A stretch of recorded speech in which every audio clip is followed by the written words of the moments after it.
तर नमस्कार मित्रांनो, मी आहे सँडी आणि तुम्ही बघत आहात मराठी सोशल बाईट। तर मी आज तुमच्यासाठी घेऊन आलोय मराठी सोशल मीडिया कम्युनिटीतील खूप सारे अपडेट्स। तर व्हिडिओ शेवटपर्यंत नक्की बघा।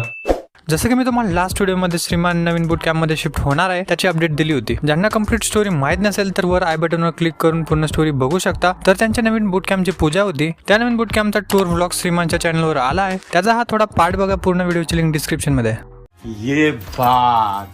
ये डेविल रेस की ह्यूज रूम है, साले को लग बहुत अच्छा है इसको। बहुत ये देखो ना कितनी बड़ी रूम है, यहाँ पे कपाट रह सकता है इस इलाके में, इतनी बड़ी रूम है। और यहाँ पे आरजे सोमच्या चॅनलवर एक नवीन व्हिडिओ आलेला आहे। त्यात त्याने इंस्टाग्राम आणि युट्यूबवर लहान मुलांना सोबत घेऊन जे 18+ किंवा सेक्शुअल कंटेंट बनवतात ते कंटेंट लहान मुलं बघतात, तेव्हा त्यामुळे त्यांच्या मेंटल हेल्थवर काय प्रॉब्लेम होऊ शकतो आणि यात एक सोशल मेसेज देण्याचा त्याने प्रयत्न केला आहे। तर त्याच व्हिडिओचा हा पार्ट बघा, पूर्ण व्हिडिओची लिंक डिस्क्रिप्शन मध्ये आहे। जर या रील मध्ये जेंडर रिव्हर्स केले म्हणजे लहान लहान मुलं एका भाभीकडे बघतात, याच्याऐवजी लहान लहान मुली जर एका पुरुषाकडे बघत असत्या आणि ते पुरुष थोडंसं असं सेक्शुअली काहीतरी एक्साइट करायचं म्हणून असं काही हरकती करत असतं, तर महिला आयोगाने ना बॉम्बा मारल्या असत्या। बॉम्बा महिला तुम्हाला माहित आहे का, जर तुम्ही कोणाच्या पण लग्नामध्ये फुकट जेवलात तर तुम्हाला 7 वर्षापर्यंत जेल होऊ शकते। तर दिल्ली सरकारचा यावर नवीन कायदा आला आहे, ज्यात तुम्ही कोणाच्या लग्नामध्ये फुकट जेवलात आणि त्याने तुमच्यावर कंप्लेंट केली तर तुम्हाला 7 वर्षापर्यंत जेल होऊ शकते। यावर कांगणे सरांच्या चॅनलवर व्हिडिओ आला आहे, त्याचा हा पार्ट बघा आणि याबद्दल तुम्हाला काय वाटते कमेंट करून नक्की सांगा। लेकरू बाहेर शिकायला असेल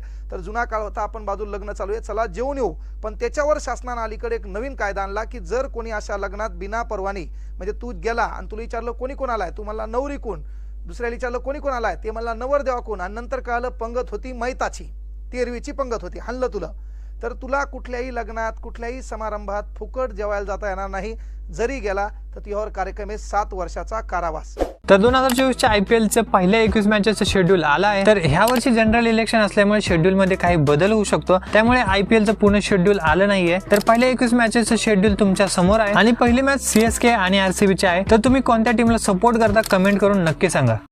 तर बॉब आणि कोमलने त्यांचं नवीन घर घेतलं आहे आणि त्यांचं नवीन घराचा होम टूर व्लॉग त्यांच्या चॅनलवर आला आहे आणि त्यांचं नवीन घर खूपच मस्त आहे आणि त्यांच्या त्याच व्लॉगचा हा पार्ट बघा। सगळ्यात पहिले मी हे सांगेल की हे घर घेऊन 6-7 महिने झाले, हे घर घेऊन, आणि तुम्हाला मी त्याच्या खूप नंतर सांगितलेलं, मग 6-7 महिने घर घेऊन झाले आणि त्याचे 4 महिने इंटेरियरला लागले। म्हणजेच आम्ही किती वेट केले हा घरामध्ये येण्यासाठी आणि हे घर सजवण्यासाठी, आणि आम्ही खूप एक्साइटेड आहोत।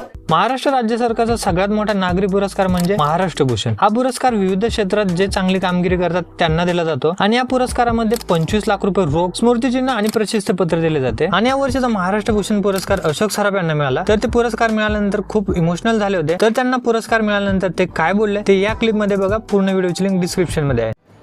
ज्या लोकांना हा महाराष्ट्र भूषण पुरस्कार प्राप्त झालाय ती यादी एवढी मोठ्या लोकांची आहे की त्या मोठ्या लोकांच्या मध्ये मला त्यांनी नेऊन बसवलं ही माझ्यासाठी कधीही न विसरण्यासारखी गोष्ट आहे असं मला वाटतं। तर आता बघूया मराठी सोशल मीडिया कम्युनिटीतील काही अचिव्हमेंट्स। खासरे झाले 5.5 लाख सबस्क्रायबर, अख्या जाधवचे इंस्टाग्रामवर झाले 10 लाख फॉलोअर्स, वायफलचे झाले 1 लाख सबस्क्रायबर। जर तुमच्याकडे काही न्यूज आणि अपडेट्स असेल तर तुम्ही मला इन्स्टाला डायरेक्ट DM करू शकता किंवा डिस्क्रिप्शन मध्ये गुगल फॉर्मची लिंक दिलेली आहे, तिथे तुम्ही सबमिट करू शकता। आणि तुम्ही व्हिडिओ शेवटपर्यंत बघितला असेल तर चॅनलला नक्की सबस्क्राईब करा। भेटूया आपण आपल्या नेक्स्ट व्हिडिओ मध्ये।